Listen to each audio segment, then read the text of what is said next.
அன்னம் தங்கள் அறைக்குள் நுழைய அங்கு பரமசிவம் எங்கோ வெறித்து பார்த்து கொண்டிருந்தார். அதை பார்த்தவளுக்கு கண்ணீர் பொங்கியது. பாவம், அவர் இத்தனை வருடங்களாக அவர் மனதில் இவ்வளவு கஷ்டத்தையும் மறைத்து குற்ற உணர்வில் வாழ்ந்து வந்தார். அவர் மனது என்ன பாடுபட்டிருக்கும்? அன்னத்தின் மனது பொங்கியது. நீங்கள் கவலைப்படாதீர்கள், இதை நான் இப்படியே விடமாட்டேன். நிச்சயம் உங்கள் கல்யாணியை கண்டுபிடித்து உங்களிடம் ஒப்படைப்பேன். அன்னம், அன்னம்! யோசனையில் இருந்தவள் நினைவோ சற்றே திரும்பியது. ஆ, என்னங்க? என்ன அன்னம் அப்படியே நின்னுட்ட? வா. மெதுவாக அருகில் வந்து அமர்ந்தவள், என்னங்க, உங்ககிட்ட ஒன்று கேட்கணும்.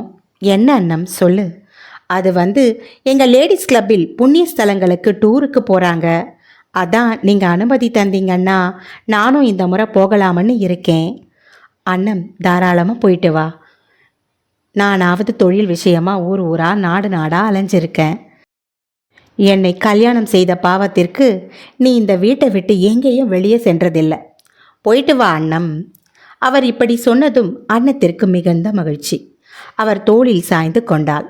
எப்படியாவது உங்கள் கல்யாணியை கண்டுபிடித்து உங்கள்கிட்ட சேர்த்துருவேன். மேலே பால்கனியிலிருந்து சீதா உள்ளே தங்கள் அறைக்கு வந்தாள். ரகுராமன் லேப்டாப்பை மூடினான்.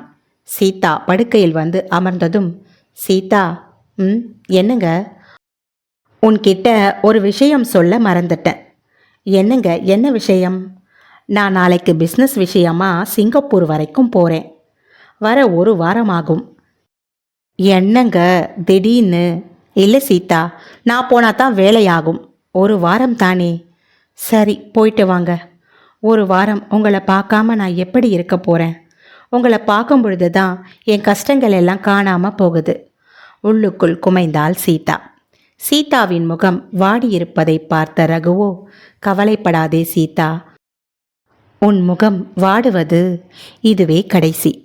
நான் திரும்பி வரும்போது உன் அப்பா அம்மாவோடு தான் வருவேன். ரகுவின் மனதில் துளிர் விட்டிருக்கும் காதல் தன் சீதாவிற்காக தான் எடுத்த சவாலில் ஜெயிக்குமா? இல்லை, பரமசிவத்தின் மீது கொண்ட அதீத காதலால் தனக்கென்று எதுவும் இல்லாமல் தன் கணவனின் நிழலாகவே வாழ்ந்த அன்னபூரணியின் காதல் தன் கொண்ட சவாலில் ஜெயிக்குமா? மறுநாள் காலை அன்னமும் ரகுவும் அவரவர் லக்கேஜுகளை எடுத்துக்கொண்டு ஊருக்கு செல்ல புறப்பட்டனர். ரகு மேலிருந்து தன் சூட்கேஸை எடுத்துக்கொண்டு கீழே இறங்கினான். சீதா, சீதா! என்னங்க, இதோ வரேன்.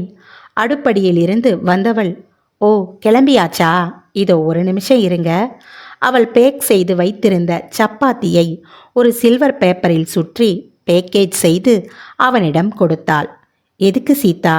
நான் போகிறப்ப ஏதாவது பார்த்துக்கிறேன். பரவாயில்லைங்க, அதனால தான் டிஃபன் பாக்ஸில் பேக் பண்ணலை. நீங்கள் சாப்பிட்டு அப்படியே தூக்கி போட்டுடுங்க. சரி என்று அதை வாங்கி வைத்து கொண்டான். பாய் சீதா, பத்திரம். நான் 1 வீக்கில் திரும்பி வந்துடுவேன். சரிங்க. சீதாவின் கண்கள் அவனை व्यசனமாய் பார்த்தது. இந்த பிரிவு தேவையா என்பது போல் அவளின் கண்கள் இயக்கமற்று பார்த்து கொண்டிருந்தது. ரகுவிற்கும் அது நன்றாகவே புரிந்தது. அவன் கண்கள் காதலுடன் அவளை பார்த்தது. சரி சீதா, நான் அப்பா அம்மாவுக்கு சொல்லிட்டு கிளம்புறேன். அத்தை கூட இன்னைக்கு ஊருக்கு போகிறாங்க. ஊருக்கா போகிறாங்க? என்ன விஷயம்? அது அவங்க லேடிஸ் கிளப்பில் டூர் போட்டு இருக்காங்களாம். கோவில்களுக்கு எல்லாம் கூட்டிகிட்டு போகிறாங்களாம். அதனால் அத்தை கிளம்புறாங்க. அப்படியா? சரி, போயிட்டு வரட்டும். அம்மா பாவம் இந்த வீடு விட்டு எங்கே போயிருக்காங்க? சரி சீதா, நான் அம்மா கிட்ட அப்படியே சொல்லிட்டு நான் கிளம்புறேன். ரகுராமன் அன்னபூரணியின் அறைக்குள் நுழைந்தான். அங்கு அவள் தன் சூட்கேஸில் பரபரப்பாக துணிமணிகளை அடுக்கி கொண்டிருந்தாள். ஒரு பக்கம் பரமசிவம் நன்றாக படுத்து தூங்கி கொண்டிருந்தார். என்னம்மா, கிளம்பிட்டு இருக்கீங்களா? ஆமா ரகு, ஒரு வாரம் ஆகும் திரும்பி வர. என்னது, ஒரு வாரம் ஆகுமா? அம்மா, நீங்கள் இல்லைன்னா இங்கே வீடு வீடாக இருக்காதுமா. டேய், அதான் சீதா இருக்காளே, அவ பார்த்துக்குவா. நீ கவலைப்படாதே. சரிம்மா, பார்த்து பத்திரமா போயிட்டு வாங்க. நானும் சிங்கப்பூர் வரைக்கும் கிளம்புறேம்மா. என்னடா திடீர்னு இப்படி சொல்கிற? சீதா சொன்னாடா. நேற்று நைட்டு தாம்மா எனக்கே கன்ஃபார்ம் ஆச்சு. ஒரு வாரம்தாம்மா. என்ன, ஒரு வாரமா? ரகு, நானும் வீட்டில் இல்லை, நீயும் இல்லைன்னா சீதா பாவம்டா. அவளுக்கு கையும் காலும் ஓடாது. நான் என்ன செய்வது? என் வேலை அப்படி. சரிம்மா, கிளம்பட்டுமா? சீதா கிட்ட சொல்லிட்டியாடா? சொல்லிட்டேம்மா. சரிடா, பார்த்து பத்திரமா போயிட்டு வா. அம்மா, அப்பாவை எழுப்புங்கம்மா. நல்லா தூங்குறாரு. நைட்டில் சரியா தூங்குறதில்லடா. கேட்டா தூக்கம் வரலன்னு சொல்கிறாரு. என்ன செய்கிறது? இருடா, நான் எழுப்புறேன். என்னங்க? ஏங்க? பரமசிவம் எழுந்தார். ரகு வேலை விஷயமா வெளியூர் போகிறானா, அதான் அவங்க கிட்ட சொல்லிட்டு போக வந்திருக்கான். பரமசிவம் தூக்கம் தெளியாமல் ரகுவை பார்த்தார். என்னப்பா திடீர்னு? அது ஒன்றும் இல்லைப்பா, நேற்று நைட்டு தான் கால் வந்தது. சரிப்பா, பார்த்து பத்திரம். சரிப்பா, கிளம்புறேன். அம்மா வரேம்மா. சரிப்பா, போயிட்டு வா. ரகு தன் காரில் ஏறி அங்கிருந்து கிளம்பினான். சிறிது நேரத்தில் அன்னபூரணியும் பரமசிவத்திடம், சரிங்க, டைம் ஆகுது, நானும் கிளம்புறேன். அண்ணம், பார்த்து போயிட்டு வா. போனதும் ஃபோன் பண்ணு. சரிங்க, நீங்கள் வேலைக்கு சரியாக சாப்பிடுங்க. பரமசிவத்தின் விழிகள் வாடியது. அன்னத்திற்கும் அது புரிந்தது. அவள் அந்த அறையிலிருந்து வெளியே வந்தாள். சீதா, சீதா என்று தன் லக்கேஜை தூக்கி கொண்டு ஹாலுக்கு வந்தாள். சரி சீதா, நான் கிளம்புறேன். அத்தை, ஒரு நிமிஷம். என்னம்மா?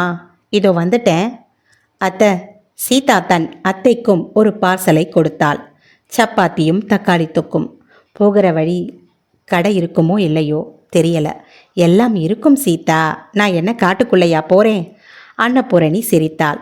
இருந்தா போச்சு, இல்லைன்னா என்ன செய்வது? இது கெட்டு போகாது, இன்னைக்கு நைட்டு வரைக்குமே நல்லா தான் இருக்கும். அன்னத்திடம் அந்த பார்சலை கொடுத்தாள். சரி சீதா, நான் கிளம்பட்டுமா? கொஞ்சம் வீட்டை பார்த்துக்கோங்க. அப்படியே அவரையும் பத்திரமா பார்த்துக்கங்கடி. ருக்மணியிடமும் சீதாவிடமும் சொல்லிவிட்டு அன்னபூரணி கிளம்பினாள். சீதாம்மா, ஐயாவை பத்திரமா பார்த்துக்கணும். இல்லைன்னா அம்மா ஊரிலிருந்து வரும்போது நமக்கு கச்சேரி தான். இப்போ கொஞ்ச நாளாக அவர் வெளியே அவ்வளவா தொழிலுக்கு போகிறதில்ல. பெரும்பான்மையாக வீட்டிலேயே தான் இருக்காரு. கொஞ்சம் அவரை கவனமாக பார்த்துக்கோ சீதாம்மா. வேலைக்கு அவருக்கு கொடுக்க மாத்திரை லிஸ்ட் எல்லாம் உனக்கு தெரியும்ல? தெரியும் ருக்மணி அம்மா, எல்லாம் எனக்கு தெரியும், நீங்கள் கவலைப்படாதீங்க. முதலில் ரகுவின் கார் நேராக ராமநாதபுரத்தில் உள்ள ராமர் கோயிலுக்குள் சென்றது. பின்னாடியே அன்னபூரணியின் கார் நேராக ராமநாதபுரத்தில் உள்ள பரமசிவம் பழைய வீட்டிற்கு சென்றது. அவள் விசாரித்து கொண்டு தான் சென்றாள்.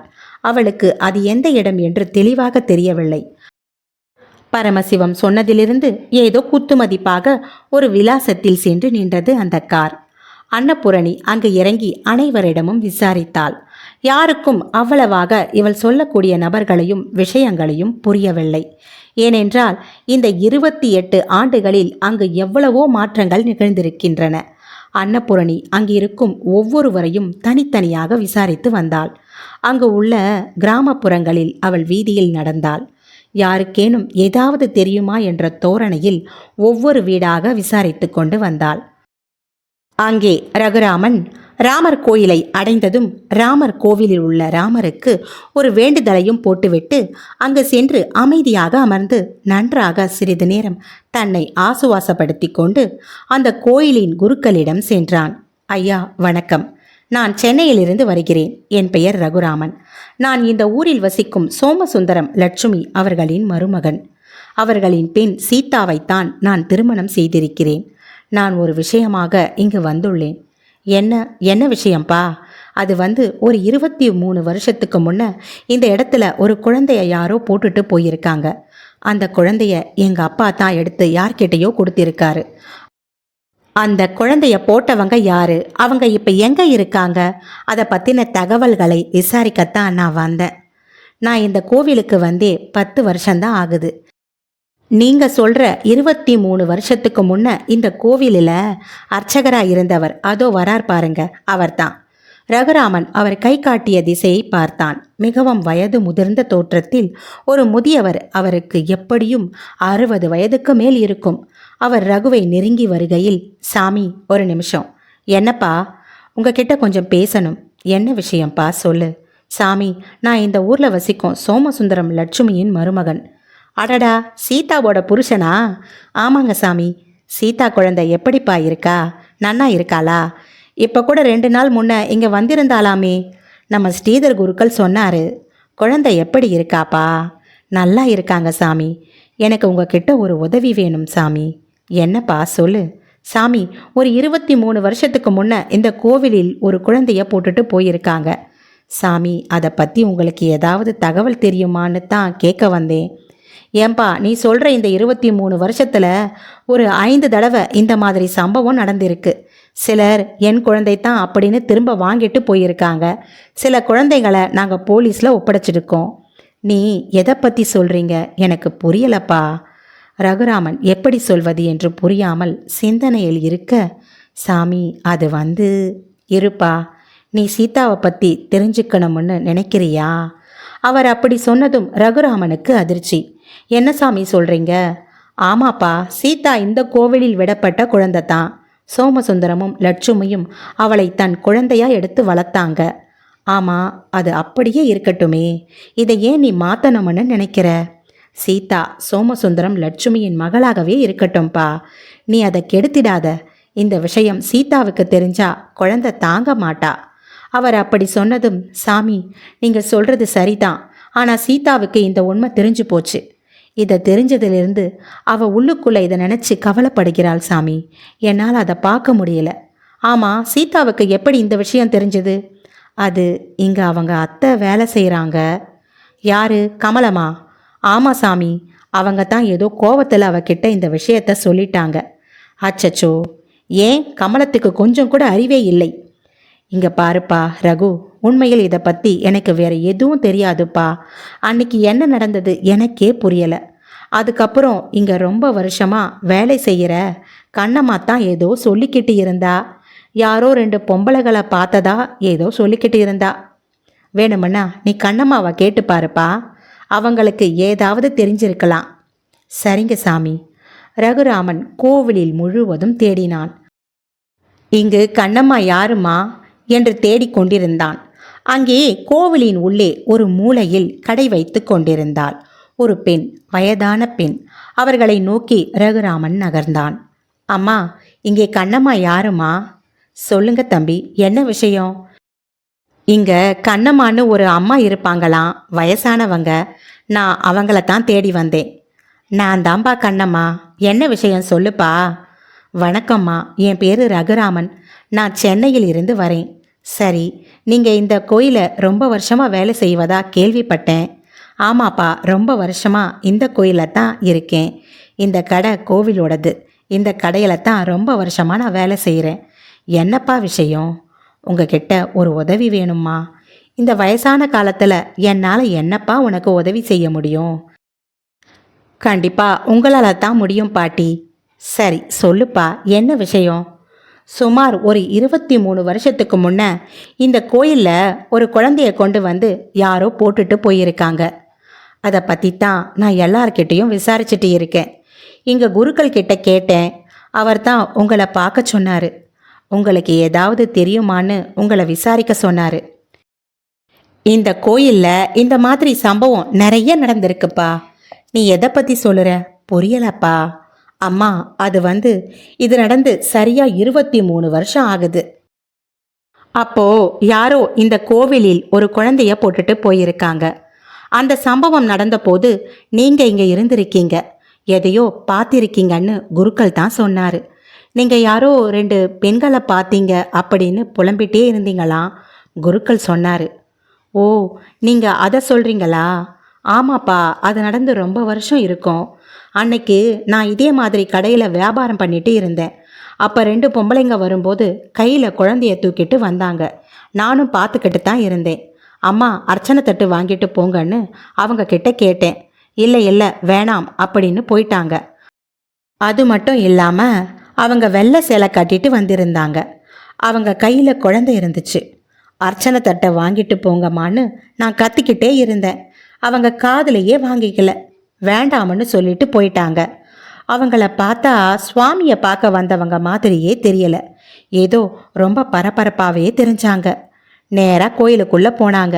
நானும் பார்த்துக்கிட்டு தான் இருந்தேன். போகிறவங்க கிட்ட அர்ச்சனை தட்டு, வரவங்க கிட்ட பிரசாதம் சுவாமி கயிறு வேணுமான்னு வாங்கிக்கோன்னு சொல்கிறது தான் என் வழக்கம். அதே மாதிரி தான் அன்னைக்கும் நடந்துச்சு. ஒரு அரை மணி நேரத்தில் அவங்க 2 பேரும் மறுபடியும் வெளியே வந்தாங்க. அம்மா கயிறு வாங்கிக்கோங்க, பிரசாதம் வாங்கிக்கோங்கன்னு நான் கேட்குறேன். அவங்க அதெல்லாம் வேணாம் அப்படின்னு வாங்காமல் போனாங்க. அதில் ஒருத்தியை பார்க்கும் பொழுது எங்கோ பார்த்த மாதிரி இருந்துச்சு. அந்த டைம் எனக்கு எந்த யோசனையும் வரலை. கொஞ்ச நேரம் பொறுத்து எனக்கு ஒரு யோசனை. அவங்க போகும்போது கையில் குழந்தை இருந்துச்சே, ஆனால் இப்போ இல்லையே என்று திரும்பி பார்த்தா அவங்க தூரமாக போயிட்டு இருந்தாங்க. அவங்க கையில் குழந்தை இல்லை. ஆனால் எனக்கு அது அப்போ புரியலை. ஒரு 2-3 வருஷத்துக்கு அப்புறம் இதே மாதிரி ஒரு சம்பவம் இங்கே நடந்துச்சு. அப்போ நான் யாரையும் குழந்தையோட பார்க்கல. அன்னைக்கு கோவிலில் விசேஷம், கூட்டம் கொஞ்சம் அதிகமாகவே இருந்துச்சு. யாரையும் என்னால் சரியாக கவனிக்க முடியலை. இதே மாதிரி யாரோ கோவிலில் ஒரு குழந்தைய போட்டுட்டு போயிருக்காங்க. அப்போது மைக்கில் அனௌன்ஸ் பண்ணிட்டு ரொம்ப நேரமாக தேடிக்கிட்டு இருந்தாங்க. அவங்க பெற்றவங்க யாரும் வரலை. அதுக்கப்புறம் அந்த குழந்தைய போலீஸில் ஒப்படைச்சிட்டோம். அப்போ தான் நான் நம்ம குருக்கள் கிட்ட சொன்னேன். ஒரு 2-3 வருஷத்துக்கு முன்னாடி ஒரு 2 பெண்கள் வந்து இந்த மாதிரி குழந்தைய எடுத்துட்டு வந்தாங்க அப்படின்னு சொன்னேன். ஆனால் போகும்போது அவங்க கையில் குழந்தை இல்லைன்னு. இப்போவும் அந்த மாதிரி யாராவது வந்து செஞ்சு இருப்பாங்களா அப்படின்னு நான் குருக்கள் கிட்ட பேசிக்கிட்டே இருந்தேன். போலீஸில் கம்ப்ளைண்ட் கொடுத்திருக்கோம், அவங்க பார்த்து விசாரிச்சுக்குவாங்க அப்படின்னு நாங்கள் அமைதியாக இருந்துட்டோம். சரி பாட்டி, அவங்க பார்க்க எப்படி இருந்தாங்க? 2 பேரில் ஒருத்தி மட்டும் என்னை பார்த்ததும் முகத்தை மறைச்சிக்கிட்டா. ஏன்? அதுதான் எனக்கும் தெரியலை. அவ கண்ணை மட்டும்தான் பார்க்க முடிஞ்சது. எங்கேயோ பார்த்த கண்கள் தான், எங்கன்னு தான் தெரியலை. வெள்ளை கலர் புடவை கட்டி இருந்தாங்கன்னு சொன்னீங்களே பாட்டி, அப்படின்னா அவங்க யாரு? அதுதான் எனக்கும் புரியலை. ஆனால் எனக்கு என்னமோ அவங்க இங்கே பக்கத்தில் ஏதாவது ஹாஸ்பிட்டலில் வேலை செய்கிறவங்க மாதிரி தோணுச்சு. அவங்க உடை அந்த மாதிரி தான் இருந்துச்சு. 2 பேரையும் ஒரே மாதிரி புடவை கட்டியிருந்தாங்க. வெள்ளை கலரில் ப்ளூ கலர் பார்டர் போட்டு கட்டியிருந்தாங்க. ரகுராமன் இதை கேட்டதும், பாட்டி நல்லா யோசனை பண்ணி சொல்லுங்க, வேற ஏதாவது உங்களுக்கு ஞாபகம் இருக்கா? அதெல்லாம் எனக்கு கவனம் இல்லை தம்பி. தெரிஞ்சா நான் சொல்ல போகிறேன். எனக்கு தெரிஞ்சது இவ்வளவு தான். சரி பாட்டி, ரொம்ப தேங்க்ஸ். உடனே ரகுராமன் அங்கிருந்து வெளியேறினான். பின்பு அவன் ஃபோனை எடுத்து தன் நண்பர்களுக்கு எல்லாம் கால் அடித்தான். முதலில் முரளிக்கு கால் செய்து பேசினான். என்னடா, சீதாவோட அம்மா அப்பாவை கண்டுபிடிச்சிட்டியா? இல்லடா, ஒரே தலைவலியாக இருக்கு.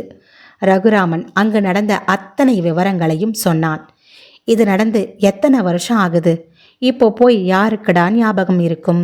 டேய், யாருக்கு ஞாபகம் இருக்குமோ இல்லையோ, உங்கள் மாமனாருக்கு ஞாபகம் இருக்கும்.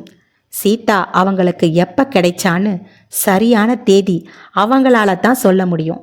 அங்கே பக்கத்தில் இருக்கிற ஆஸ்பத்திரிக்கு போய் அந்த டேட்டில் பிறந்த குழந்தை யாருன்னு விசாரிக்கலாம். சரியா சொன்னடா. உடனே தன் மாமனாருக்கு ஃபோன் செய்து அந்த குறிப்பிட்ட நாளை தெரிந்து கொண்டான். கார் அருகில் உள்ள மருத்துவமனைக்கு விரைந்தது. ஊர் முழுவதும் விசாரித்த அன்னபூரணி கடைசியாக கல்யாணி கோவிலில்தான் வேலை செய்தாள் என்று தெரிந்து கொண்டு கோவிலை வந்து அடைந்தாள். உள்ளே வந்தவள் கடவுளை தரிசனம் செய்துவிட்டு அங்கு உள்ள அர்ச்சகரிடம் கல்யாணியை பற்றி விசாரித்தாள். அவர் வழக்கம் போல இன்னொரு அர்ச்சகரை கை காட்ட அவரிடம் சென்றாள். சாமி வணக்கம், என் பெயர் அன்னபூரணி. நான் இந்த ஊரில் வசித்த சுந்தரராஜன் வடிவுக்கரசி அவர்களின் 2வது மகன் பரமசிவம் அவர்களின் மனைவி. பரமசிவத்தின் மனைவியா நீங்கள்? இந்த கோவிலுக்கு அவர் நிறைய செஞ்சிருக்காருமா. வருஷம் வருஷம் யார்கிட்ட இருந்து நன்கொடை வருதோ இல்லையோ அவர்கிட்ட இருந்து தான் முதல்ல. ஐயா எப்படி இருக்காருமா? நல்லா இருக்காங்க சாமி. ஐயா வரலையா? இல்லைங்க, நான் ஒரு முக்கியமான வேலையாக இங்கே வந்தேன். அது விஷயமாக தான் உங்ககிட்ட பேசணும். என்ன விஷயம்மா? இல்லைங்க, அவருடைய தங்கை கல்யாணி பற்றி உங்களுக்கு ஏதாவது தெரியுங்களா? யாரு? இந்த கோயிலில் வேலை செஞ்சுட்டு இருந்துச்சே கல்யாணி, நம்ம பரமசிவம் ஐயாவின் தங்கை, அவளா? ஆமாம் சாமி. அவங்கள பற்றி உங்களுக்கு ஏதாவது தெரியுமா? தெரியாதுமா. பரமசிவம் கூட விசாரிச்சுட்டு தான் இருந்தாரு. இதை பற்றி உண்மையாக எனக்கு எதுவும் தெரியாது. அந்த பொண்ணு ஒரு 2 வருஷம் இந்த கோயிலில் தான் வேலை செஞ்சுட்டு இருந்துச்சு. அதுக்கப்புறம் அந்த பொண்ணு திடீர்னு ஒரு நாள் காணாமல் போச்சு. எங்கே போச்சு, என்ன ஆச்சு ஒன்றுமே தெரியலை. நாங்கள் போலீஸில் கூட சொன்னோம். அவங்க சும்மா பேருக்கு விசாரிச்சுட்டு இந்த கேஸை அதோட விட்டுட்டாங்க. பரமசிவம் கூட போலீஸில் புகார் கொடுத்தார். ஒன்றும் நடக்கலை. கல்யாணி கடைசியாக இங்கே தான் இருந்திருக்காங்க. அதுக்கப்புறம் தான் அவங்க எங்கே போனாங்கன்னு யாருக்கும் தெரியலை. எனக்கும் எதுவும் தெரியலம்மா. இவர்கள் இருவரும் பேசி கொண்டிருந்ததை அங்கு ஓரமாக நின்று கண்ணம்மா கேட்டுக்கொண்டிருந்தாள். அன்னபூரணி குருக்களிடம் பேசிவிட்டு அங்கிருந்து நகர, அம்மா ஒரு நிமிஷம். என்னங்கம்மா, நீங்கள் கல்யாணியை பற்றியா கேட்குறீங்க? ஆமாம், அவங்கள பற்றி உங்களுக்கு தெரியுமா? அது இங்கே தான் வேலை செஞ்சுட்டு இருந்துச்சு. நானும் அதுவும் ஒன்றா தான் சேர்ந்தோம். அது கோயிலில் சுத்தம் செய்யும். நான் காலு கொஞ்சம் இழுத்து இழுத்து நடப்பேன். அதனால் அந்த கடையில் உட்கார வச்சுட்டாங்க. சரிங்கம்மா, உங்களுக்கு கல்யாணியை பற்றி ஏதாவது தெரியுமா? அவள் எங்கே இப்போ போனான்னு ஏதாவது தெரியுமா? அதை பற்றி எனக்கும் எதுவும் தெரியாது. ஆனால் கல்யாணி இங்கே வேலை செஞ்ச ஒருத்தனை விரும்பிட்டு இருந்துச்சு. என்ன? யார் அது? லோகுன்னு ஒரு பையன், அவனைத்தான் விரும்பிட்டு இருந்துச்சு. அப்படியா? சரி, யார் அந்த லோகு? எனக்கு தெரியாது. நாங்கள் வேலைக்கு சேர்ந்த கொஞ்ச நாளில் தான் அவனும் இங்கே வேலைக்கு சேர்ந்தான். ஏதோ நாடு விட்டு நாடு வந்திருக்கான். என்ன ஊர், என்ன பேர் எனக்கு எதுவும் தெரியாது. அவனை எல்லோரும் லோகு லோகுன்னு தான் கூப்பிடுவாங்க. அதுங்க ரெண்டும் இந்த கோவிலில் தான் லவ் பண்ணிக்கிட்டு சுற்றிக்கிட்டு இருந்ததுங்க. இது இங்கே யாருக்கும் தெரியாது. ஆனால் கல்யாணி என்கிட்ட எதையும் மறைச்சதில்லை. அக்கா அக்கான்னு என் கூடவே தான் சுற்றிக்கிட்டு இருக்கும். பாவம் அந்த பொண்ணு. இந்த வயசில் பெத்தவங்களை இழந்து கூட பிறந்தவங்க ஆதரவும் இல்லாமல் இந்த கோயிலே கதின்னு கிடந்துச்சு. இதை கேட்டதும் அன்னபூரணியின் விழிகள் கலங்கின. எதுக்கு தாயி அழுகிற? ஆமாம், அந்த புள்ள உனக்கு யாரு? என் நாத்தனார், என்னோட கணவரோட தங்க. அப்படியா? உன் புருஷன் பேரு பரமசிவம்மா. தாயி, அது பொழுதுக்கும் எங்கள் அண்ணன் பரமசிவம் பரமசிவம்னு தான் புலம்பிட்டு இருக்கோம். பொழுதன்னைக்கும் அண்ணன் புராணத்தான். என்ன செய்கிறது? என் கூட அந்த குடிசையில் அவளை தங்க வச்சுக்கிட்டேன். நானும் அவளும் அங்கத்தான் தங்கினோம். அப்பத்தான் எல்லாத்தையும் அவள் என்கிட்ட சொல்லுவா. திடீர்னு என்ன ஆச்சு தெரியல. ஒரு நாள் கல்யாணியையும் அந்த பையனையும் காணோம். ரெண்டுமே எங்கே போச்சுன்னு தெரியல. ஆனால் நான் இதை யாருக்கிட்டேயும் சொல்லலை. எதுக்கு ஒரு பொண்ணோட வாழ்க்கையில் நம்ம வீணான பழி போடுறது? அதுங்க எங்கே இருந்தாலும் நல்லா இருக்கட்டும். எனக்கு தெரியாதுன்னு நான் சொல்லிட்டேன். சரி, அந்த வேலை செஞ்சாரே லோகு, அவரை பற்றின விவரம் ஏதாவது உங்களுக்கு தெரியுமா? எனக்கு உண்மையாலே எதுவும் தெரியாது தாயி. எந்த ஊர் எதுவுமே எனக்கு தெரியாது. எதையுமே கல்யாணி என்கிட்ட விவரமாக சொன்னதே இல்லை. அதுக்கே அவனை பற்றின விவரம் முழுசாக தெரியுமான்னு தெரியலை. சரிங்கம்மா, உங்களுக்கு வேற ஏதாவது விவரம் தெரிஞ்சா எனக்கு சொல்லுங்க. இந்தாங்க, இந்த நம்பருக்கு கால் பண்ணுங்க. ஒரு சீட்டில் தன் ஃபோன் நம்பரை எழுதி தந்தாள் அன்னபூரணி. சற்று மனசோர்வுடன் அங்கிருந்து மிக மெதுவாக நகர்ந்தவளை, ஏம்மா? கண்ணம்மா அழைத்ததும், என்னங்கம்மா? நாங்கள் எல்லாரும் வேலைக்கு சேரும்போது இங்கே ஆஃபீஸ் ரூமில் எங்கள் கிட்ட கையெழுத்து வாங்குவாங்க. அதில் எங்களை பற்றின விவரம் எழுத சொல்லுவாங்க. கை நாட்ட வைக்க சொல்லுவாங்க. எதுக்கோ ஒரு முறை ஆஃபீஸ் ரூமில் போய் பாருங்க. ஆனால் இது நடந்து எவ்வளவோ வருஷம் ஆயிடுச்சு. இன்னும் அந்த தகவல் எல்லாம் அங்கே இருக்குமான்னு தெரியல. எதுக்கோ நீங்கள் விசாரிச்சு பாருங்க. சரிங்கம்மா, ரொம்ப நன்றி. அன்னபூரணி ஆஃபீஸ் ரூமை நோக்கி மெதுவாக நகர்ந்தாள்.